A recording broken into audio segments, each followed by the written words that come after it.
Okey, baik. Assalamualaikum warahmatullahi wabarakatuh dan selamat kembali semula ke channel Farhan Jamal.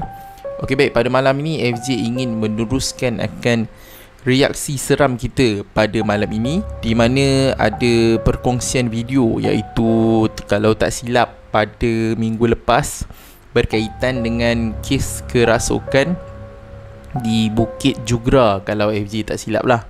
Lepas tu adalah artikel berkaitan dengan kerasukan tersebut, dan ada juga footage video di mana video kerasukan semasa berlaku kejadian dekat Bukit Jugra itu. Okey, sekarang ni FJ buka dekat Facebook dan FJ tak pasti perkongsian ini dikongsikan siapa yang share awal-awalnya berkaitan dengan video ini, sebab FJ jumpa video penuh dia dekat Facebook yang bertulisan Cina lah. Jadi FJ tak faham akan tulisan Cina tersebut. Kemudian pada video tersebut dilihat ada ramai orang yang sedang membantu akan seorang wanita ni yang dikatakan kerasukan di Bukit Jugra tersebut. Jadi FJ ingat, tanpa melengahkan masa lagi, jom kita sama-sama melihat akan video tersebut terlebih dahulu, barulah kita share akan perkongsian apa sebenarnya yang berlaku dan sebagainya. Okey, bismillahirrahmanirrahim. 1, 2, 3.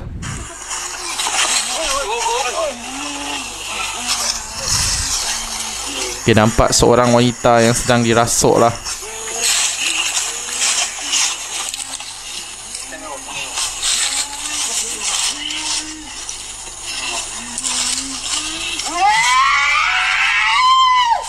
Okay, mula-mula dia menjerit dengan kuat.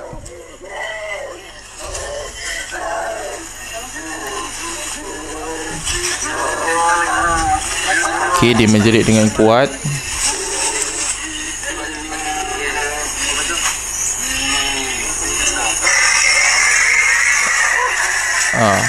Kemudian dia merimau. Dengar suara harimau itu.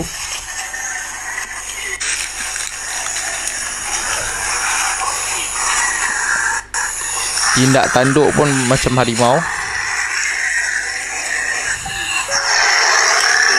Okey, baik. Habis berkaitan dengan video tersebut, seperti yang korang lihat, dia kena rasuk. Pada awalnya dia menjerit, suara beliau sendirilah, suara wanita. Kemudian tiba-tiba bertukar menjadi suara harimau yang sedang mengaum, dan perilaku perempuan tersebut pun seperti harimau.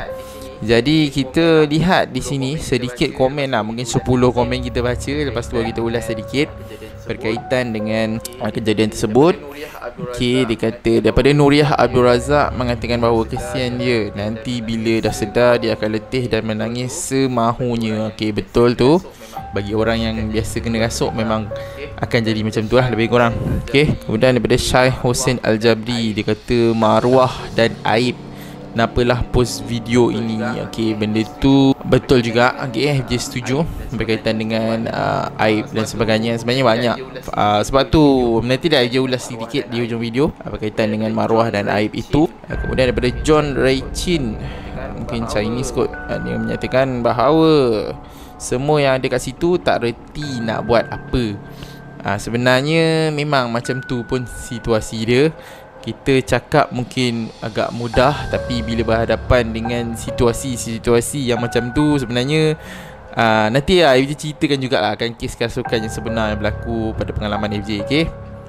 Okay, daripada last lah, mungkin last, Apple Saiful, dia kata inilah saka harimau, azan di telinganya, insya-Allah keluar. Okay, itu antara poin yang bagus juga. Lagi FJ akan komen lah. FJ baca 4 saja yang teratas. Kemudian kalau nak baca lagi boleh, tapi banyak sangat, kita sampai situ sahaja. Okey, berbalik dengan video yang kerasukan di Bukit Jugra tersebut. Okey, baik. Sebenarnya berkaitan dengan video itu adalah video kerasukan. Ianya sebenarnya berlaku disebabkan kerana individu itu sendiri. Okey, bukannya berpunca daripada tempat tersebut. Okey, tempat tersebut mungkin ada makhluk lain yang tinggal dan sebagainya, tapi bila diri dia ada pendamping dan sebagainya, kadang-kadang itulah menjadikan respon terhadap kejadian tersebut. Kalau bagi orang normal yang mungkin tidak ada pendamping dan sebagainya, dia mungkin tak ada masalah betul. Sebab tu Bukit Jugra tu dikatakan ribuan orang yang naik tiap-tiap tahun dan sebagainya. Untuk kes-kes gangguan dan sebagainya, itu adalah kes yang terpencil lah, ataupun mungkin sangat terpencil, disebabkan kerana tak banyak berlaku kejadian macam ni. Jadi bila berlaku kejadian macam ni sekali-sekala, ianya orang tangkap video dan sebagainya, ianya jadi viral lah. Kalau tengok daripada video tadi, tontonan hampir 1.5 juta ataupun dah lebih 1.5 juta berkaitan dengan video itu. Cumanya FJ nak mention dekat sini bahawa bukanlah tempat Bukit Jugra itu adalah tempat yang keras dan sebagainya, tetapi sebenarnya ini adalah atas faktor individu itu sendiri. Kadang-kadang macam orang macam ni di mana-mana pun beliau boleh kena rasuk dan sebagainya. Sebelum ni FJ pernah buat video ada orang kerasukan di dalam bas ketika melalui dekat kawasan Gua Tempurung untuk menuju ke Simpang Pulai. Okay, orang lain beribu-ribu orang lalu situ, mungkin dah juta orang lalu situ, tidak ada apa-apa. Tetapi orang tersebut dirasuk ketika di dalam bas, mungkin adalah disebabkan faktor individu itu sendiri, bukan sebab memang gangguan di situ teruk dan sebagainya. Tidak lah. Okay, itu FJ punya pandangan. Okey, berkaitan dengan maruah dan aib dan sebagainya, itu pun FJ setuju. Berkaitan dengan maruah, sebenarnya apabila ada video berkaitan dengan kerasukan ini, sebaik-baiknya kita tidak sebarkan kepada umum lah. Okey, macam FJ bagi tunjuk kat korang ni pun, InsyaAllah FJ akan ni lah apa, FJ akan kaburkan akan penampakan perempuan tersebut lah. Kita cuma just dengar macam mana kejadian tersebut dan melihat situasi itu, kemudian kita melihat apa yang perilaku dilakukan oleh orang yang kena rasuk ni. Okey, lepas tu yang komen seterusnya FJ nak ulas berkaitan dengan ni, yang menyatakan bahawa orang di situ tidak buat apa-apa kan, mungkin hanya melihat dan sebagainya. Sebenarnya memanglah kita bercakap mungkin agak senang dan sebagainya kan, tapi bila berhadapan dengan situasi itu, tak semua orang ada pengalaman itu. Sebab FJ pernah alami situasi yang seperti itulah, di mana pernah pengalaman first time berhadapan dengan counter ataupun berhadapan dengan kes kerasukan ni. FJ tak tahu nak buat apa. So bila tak tahu nak buat apa, FJ teringatlah akan nasihat daripada ustaz-ustaz kan, daripada cerita-cerita yang FJ baca. Kalau berlaku macam tu, kita azan kan. Kita pun dengan kita bukanlah kita tahulah azan tu macam mana kan. So kita fikir yang tu, kita pun azan lah dengan suara yang nyaring lah, dengan suara yang betul lah. Allahu Akbar, Allahu Akbar. Kita pun azan sedap kan. Lepas tu apa yang berlaku selepas itu, kes kerasukan itu dia taklah selesai. Maksudnya makin teruk lagi. Lepas tu baca semua ni, kita baca ayat kursi kan waktu tu kan, baca Allahu la ilaha illa huwal hayyul qayyum, baca sampai habis. Lepas tu tak keluar juga. Dia ada respon lah, maksudnya lagi ganas benda tu dia berlaku. Orang yang kena rasuk tu dia punya perilaku lebih ganas. Sebab tu kita cakap mungkin senang kan, tapi nak berhadapan dengan situasi ni, kalau orang itu tidak ada pengalaman, mungkin agak sukar lah. Okay, so berbalik pada video tadi, apa yang kena buat ialah perempuan tersebut dia kena pergi rawatan untuk merawat diri dia.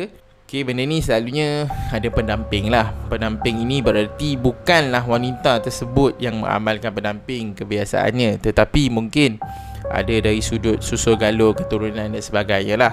Kadang-kadang orang yang zaman sekarang, bila dia mengalami kerasukan dan sebagainya, mereka ni kadang-kadang sendiri tak tahu bahawa mereka ni ada pendamping dan sebagainya. Dan pendampingan ini dibuat atas faktor perjanjian dengan nenek moyang yang dulu-dulu.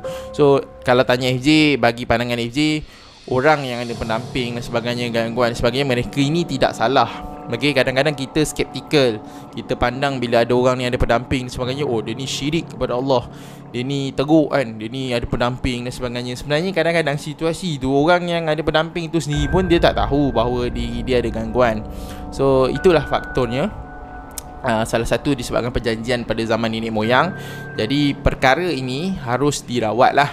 Okay, rawat dia, cara dia ialah pergi carilah orang yang pandai dalam bidang rawatan. Carilah yang ruqyah syariah berkaitan dengan rawatan ini terpulang. Okay, yang penting apabila melakukan rawatan tersebut, kalau boleh kita carilah perawat yang boleh dipercayai. Jangan guna perawat yang mungkin digunakan perantara jin dan sebagainya. Kalau boleh elakkan. So situasi ini boleh diselesaikan. Kalau dia tak pergi rawatan, maka perkara ini boleh berulang kembali. Okay, ini FJ cakap atas kapasiti pengalaman FJ yang pernah berhadapan dengan beberapa kali kes kerasukan lah, seperti yang video-video yang mungkin FJ dah terlepas sebelum ni. Tapi ada juga video-video yang FJ tarik balik berkaitan dengan kes kerasukan, sebab FJ punya pandangan ataupun ijtihad bahawa video-video berkaitan dengan kerasukan ini sebaiknya elak untuk kita sharekan kepada orang awam, disebabkan tak semua orang faham berkaitan dengan video itu. Bagi perawat mungkin dia faham akan apa benda yang nak kena buat dan sebagainya, tipu helah ketika jin itu bercakap ataupun syaitan itu bercakap. Tetapi bagi orang awam, apabila melihat ataupun mendengar video-video yang kita sharekan dan sebagainya, benda itu mungkin boleh menjadikan salah faham kepada diri dia. Dia punya iktikad dia punya akidah dia kadang-kadang boleh berubah kadang-kadang disebabkan atas faktor tersebut. Okey, itu sahaja berkaitan dengan video reaksi pada malam ni. Jangan lupa like, share dan subscribe channel ni, dan nantikan video reaksi seram yang seterusnya. Okay, Assalamualaikum, selamat malam dan jumpa lagi. Bye.